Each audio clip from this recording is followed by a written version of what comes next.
2026 யாருக்கு சாதகம் பாதகம்? தெய்வீக ஜோதிடர் பாலகிருஷ்ண ரெட்டி அவர்களை, ஜோதிட கலைஞானி திருக்கோவிலூர் பரணிதரன் அவர்களை, ஜோதிட சுதர் MS ராமலிங்கம் அவர்கள், டாக்டர் கௌதமன் அவர்கள், கந்தர்வ நாடி ஜோதிடர் லால்குடி கோபாலகிருஷ்ணன் அவர்களை மேடைக்கு அழைக்கிறேன். மீன ராசியில் சனி பகவான் இருக்கிறார். சனி பகவானுடைய 7ஆம் பார்வை கன்னி ராசியில் விழுது. தமிழ் ஆடி மாதத்திற்கு பிறகு அமெரிக்காவில் தலைமையில் ஒரு பெரிய மாற்றம் உண்டாகும். 2026 அதிசயமான ஒரு விஷயம் நடக்க போகுது.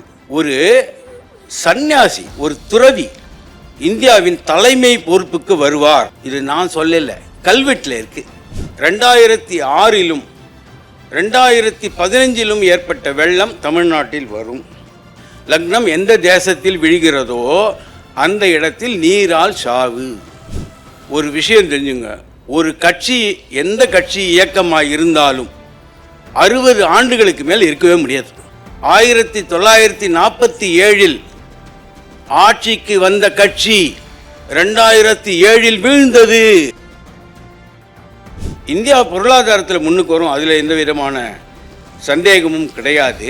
கட்டாயமாக தொழிலாளர்கள் அல்லது புரட்சிகரமான ஒரு ஸ்ட்ரைக் உண்டாகிறதுக்கு இந்தியாவில் நிறைய வாய்ப்பு இருக்குது. இப்போ 40 வருடத்துக்கு முன்னாடி பார்த்தீங்கன்னா விவாகரத்துன்னு ஒன்று கிடையவே கிடையாது. ஏன்னா மக்களுக்கு அந்த மனமே விவாகரத்தை பற்றி யோசிக்காது.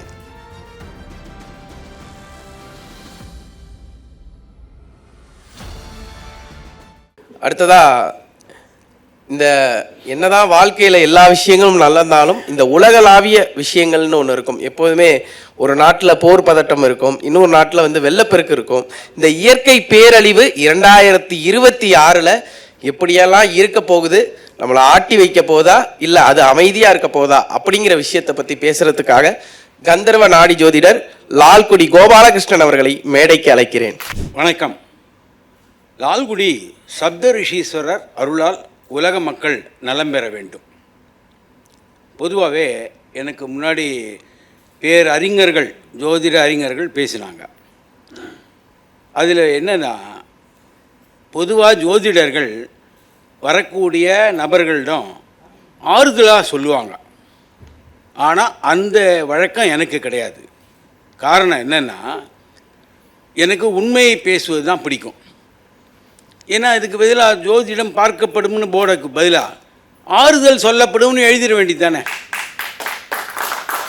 உண்மையை பேசணும். ஏன்னா 12 வீடுன்னு சொல்கிறோம். ஒரு வீடில் குரு இருக்கார்.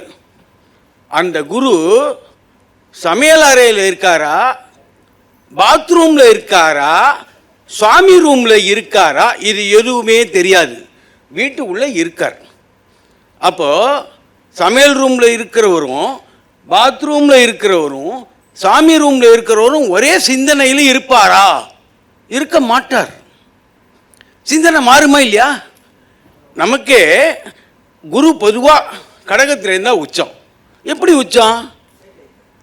ஆயில்யம் 2ஆம் பாதத்தில் இருக்கார். அப்போ நவாம்சத்தில் மகரத்துக்கு வந்துடுவார். அப்போ மகரத்தில் உச்சமா? கிடையாது. இதெல்லாம் ஆராய்ந்து பார்த்து தான் நம்ம பேசினா நல்ல வளமான விஷயம் கிடைக்கும். ஆனால் பொதுவாக ராசி பலனெல்லாம் விட்டுட்டு சுனாமி மாதிரி ஒரு கலாமிட்டி, ஒரு பிரச்சனை வருதுன்னா அந்த பிரச்சனையில் உடல்களை தேடி எடுத்தால் மேஷ ராசியும் ஒருத்தன் இருப்பான், ரிஷப ராசியும் ஒருத்தன் இருப்பான், கடக ராசியும் ஒருத்தன் இருப்பான், 12 ராசியும் இருக்காங்க. அப்போது நாட்டுக்கு என்ன நடக்கிறதோ அதுதான் நமக்கு முக்கியமான விஷயம். அதனால் நம்ம இப்போ நாட்டு நடப்பு என்ன நடக்க போகிறதுன்றதை பற்றி பேசுவோம். பொதுவாக இந்த ஆண்டில் சீன தேசத்தோட நமக்கு நட்பு அதிகமாகும். அதே போல் சகோதரனுக்கு சகோதரன் நம்மை சேர்வான். ஏன்னா இது பேர் பாவத் பாவம்னு பேர். ஜாதகத்தில் பாவத் பாவம்னா 3ஆம் வீட்டுக்கு 3ஆம் வீடு, இளைய சகோதரன். நம்மளுக்கு இளைய சகோதரன் யார்? பாகிஸ்தான். அதுக்கு இளைய சகோதரன் யார்? பங்களாதேஷ். அந்த பங்களாதேஷும் நம் நாடும் ஏதோ ஒரு விதத்தில் நெருக்கமாக இருக்கும். நம்முடைய ஆட்சியே கூட அங்கே வரலாம், அல்லது நமக்கு தேவையான ஆள் அங்கே ஆட்சியில் வரலாம். இது வந்து பாவத் பாவ கணக்குன்னு பேர். எல்லாரும் இந்தியாவை மகரம் என்கிறா எல்லாம் சொல்கிறாங்க. ஆனால் உண்மையில் சொன்னால் ரிஷப ராசி தான் இந்தியா. எப்படின்னா, நாம் சுதந்திரம் பெற்ற போது லக்னத்தை எடுத்து பார்த்தீங்கன்னா ரிஷப லக்னம். ரிஷப லக்னத்தில், அதாவது இரவு நள்ளிரவில் பிறந்தது. அதனால ரிஷபராசி ரிஷப லக்னத்தை வைத்து பார்க்கும்போது நாம் சீன தேசத்தோட ரொம்ப நெருக்கம் காட்டுவோம். இப்போது கன்னி ராசி தான் அமெரிக்கா. இந்த கன்னி ராசி இப்போ அமெரிக்காவில் பிரச்சனை வருவதற்கு காரணம் என்னன்னா, மீன ராசியில் சனி பகவான் இருக்கிறார். சனி பகவானுடைய 7ஆம் பார்வை கன்னி ராசியில் விழுது. அதனால இத்தனை பிரச்சனைகள் உண்டாகிறது. இப்போது ஆடி மாதத்திற்கு பிறகு 2026 வரக்கூடிய தமிழ் ஆடி மாதத்திற்கு பிறகு அமெரிக்காவில் தலைமையில் ஒரு பெரிய மாற்றம் உண்டாகும். இது வந்து சற்றும் எதிர்பார்க்காத மாற்றம், ஆனால் மாற்றம் உண்டாகும். தமிழ்நாட்டை பொறுத்த வரைக்கும் தமிழ்நாட்டில் 2006 2015 ஏற்பட்ட வெள்ளம் தமிழ்நாட்டில் வரும். காரணம், சனி பகவான் எப்போதெல்லாம் நீர் ராசியில் வருகிறாரோ, நீர் ராசியில் எப்பப்பெல்லாம் சஞ்சாரம் செய்கிறாரோ, நீங்கள் 2006 எடுத்து பார்க்கலாம், 2015 எடுத்து பார்க்கலாம், இதே நிலைமை தான். அந்த நேரங்களில் வெள்ளக்காடு ஆகும். இதில் ஒன்றும் சந்தேகமே கிடையாது. இதில் வந்து ஆறுதல் சொல்வதற்கோ தேறுதல் சொல்வதற்கோ வேலை இல்லை. கட்டாயமாக இது நடக்கும்.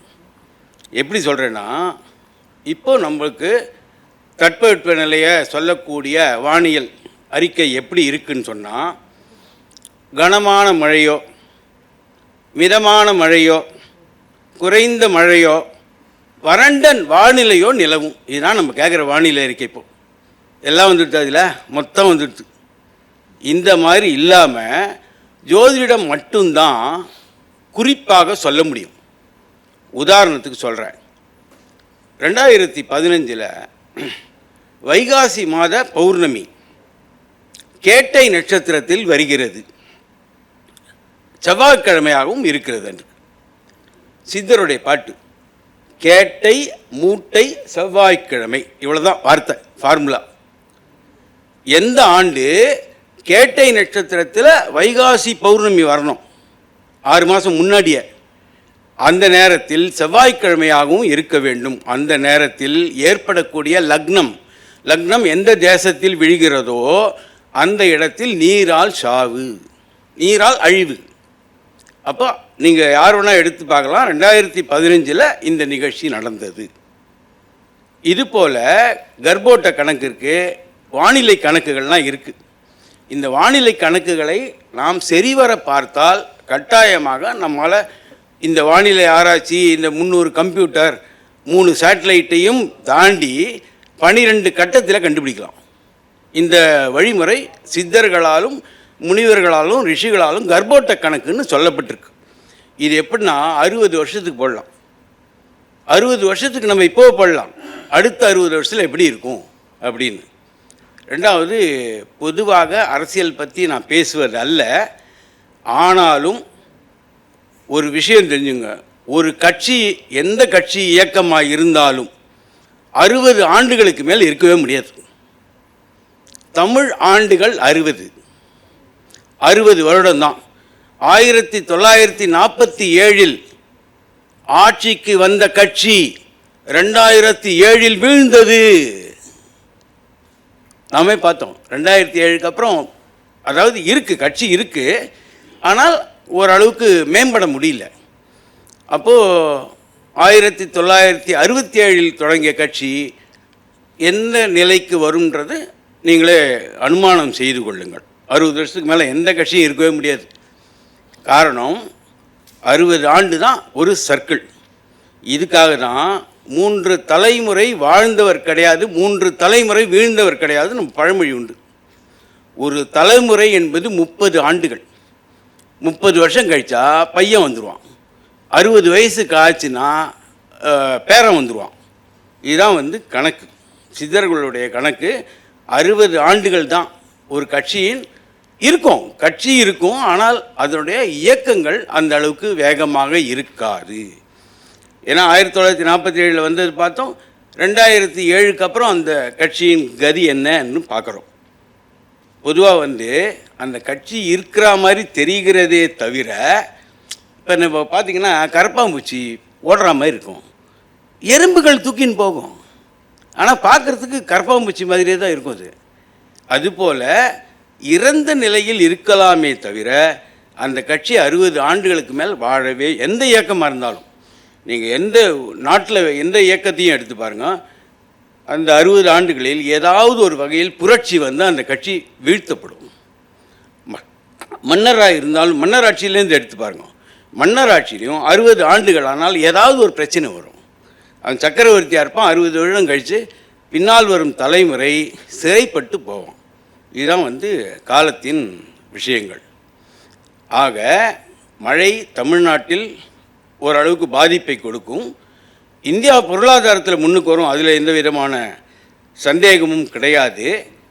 புதிய பிட்காயின் போல ஒரு புதிய கரன்சி நோட்டு தயாராகும், அதாவது டாலருக்கு சமமான ஒரு புதிய நாணய புழக்கம் வரும். இதில் வந்து சந்தேகமே கிடையாது. பொதுவாகவே இந்த ராசி அந்த ராசியெல்லாம் கிடையாது, எல்லா ராசிகளுக்குமே பொதுவான விஷயம் 2026 நல்ல ஆண்டு தான், அதில் எந்த விதமான சந்தேகமும் கிடையாது. ஆனால் ஓரளவுக்கு தொழிலாளர்கள் பாதிக்கப்படுவார்கள். கட்டாயமாக தொழிலாளர்கள் அல்லது ஒரு புரட்சிகரமான ஒரு ஸ்ட்ரைக் உண்டாகிறதுக்கு இந்தியாவில் நிறைய வாய்ப்பு இருக்குது. 2026 அதிசயமான ஒரு விஷயம் நடக்க போகுது. ஒரு சந்நியாசி, ஒரு துறவி இந்தியாவின் தலைமை பொறுப்புக்கு வருவார். இதை எழுதியே வச்சுக்கலாம், எந்த பேப்பர் இதில் வேணால் நான் எழுதி தரேன், ரெடி. ஒரு துறவி இந்தியாவின் தலைமை பொறுப்புக்கு வருவார். இது நான் சொல்லலை, கல்வெட்டில் இருக்குது. எப்படின்னா, இந்தியாவின் எதிர்காலம் பற்றி எழுதுகிறான். விதவை ஆழ்வாள், முன்னவன் முள் குத்தி மரிப்பான், 2வது வரி துறவி ஆழ்வான். இதெல்லாம் இந்தியாவுடைய விதவை ஆழ்வாள் யாருன்னு தெரியும் உங்களுக்கு. முன்னவன் முள் குத்தி இறப்பான், முன்னவன்னா யாருன்னா மூத்த பையன்னு அர்த்தம். முள்ளுன்னா முள்ளு கிடையாது, இது மாதிரி எழுதப்பட்டிருக்கு. நம்மளுடைய ஞானிகள் இந்தியாவின் தலைவிரை ஏற்கனவே எழுதி வச்சுட்டு போயிட்டாங்க. நாம் தான் மேல்நாட்டு மோகம் கொண்டு அந்த வேறு வேறு ஆட்களை தீர்க்கதரிசியாக நம்ம எடுத்துக்கிறோம். ஆனால் ஆந்திராவிலும் சரி, தமிழ்நாட்டிலும் பெரிய பெரிய ரிஷிகள், முனிவர்கள், சித்தர்கள் நிறைய பாடல்கள் எழுதி வச்சுட்டு போயிட்டாங்க, இந்தியா எப்படி இருக்கும் அப்படின்னு. பொதுவாகவே எனக்கு முன்னாடி பேசின மூத்த ஜோதிடர் சொன்னார், இந்த மாதிரி காதல் இந்த மாதிரி பிரச்சனை வருதுன்னு. இது வந்து யுக தர்மம்னு பேர், யுக தர்மம். இப்போ 40 வருடத்துக்கு முன்னாடி பார்த்திங்கன்னா விவாகரத்துன்னு ஒன்று கிடையவே கிடையாது. ஏன்னா மக்களுக்கு அந்த மனமே விவாகரத்தை பற்றி யோசிக்காது. அப்போது சப்தரிஷி மண்டலத்தை வைத்து கொண்டு பார்த்தாதான் இந்த சமுதாயம் எப்படி மாறுறதுன்னு தெரியும். ஜாதகம் என்பது கடிகாரம், சப்தரிஷி மண்டலம் என்பது கேலண்டர். அந்த கேலண்டர் இல்லாத கடிகாரம் வீணானது. காரணம், 12:30 சொல்கிறோம், என்னைக்கு 12:30 அது? அப்போ அதை தெரிஞ்சுக்கணுன்னா சப்தரிஷி மண்டலத்தை பார்க்கணும். சப்தரிஷி மண்டலம் எவ்வாறு நகர்கிறது, முன்னாடி எங்கே இருந்தது, இப்போ எங்கே இருக்குது, அயனாம்சம்னா என்ன, அயனாம்சத்தை கணக்கு போடாத எப்படி ஜாதகத்தை பார்க்குறது, இது எல்லாத்தையும் பார்த்தா தான் நாம் ஒரு முடிவுக்கு வர முடியும். இப்போது பொதுவாக மருத்துவர்கள் பலனை மட்டும் சொல்லி பிரயோஜனம் இல்லை, அதுக்கு பரிகாரம் சொல்வதும் உண்டு. இப்போ என்னை பொறுத்த வரைக்கும் நல்ல பரிகாரம் மரம் நடுவது. மரம் நட்டிங்கன்னா ஒவ்வொரு நாளும் காலையிலும் இரவிலும் அந்த மரமானது உங்களுடைய சார்பாக இந்த பூமிக்கு பூஜை பண்ணிகிட்டே இருக்கும், மலர்களை தூவும். அப்போது பூமிக்கு பூஜை செய்வதும் ஒரு மரம் நடுவதும் ஒன்று தான். ஏன்னா மரத்துக்கு மட்டும் தாய் இல்லை, இந்த பூமி நமக்கும் தாய் தான். அதுதான் உண்மையான பூமி பூஜை. மரம் நட்டால் பலவிதமான நம்ம பிடித்த தொல்லைகள், நோய் எல்லாம் போகக்கூடிய வாய்ப்பு. இதை நான் கண்கூடாக நான் பார்த்துருக்கேன். அந்தந்த ராசிக்குரிய மரங்களை நடும்போது கட்டாயமாக நம் வாழ்க்கையில் ஒரு மறுமலர்ச்சி வருது. வணக்கம்.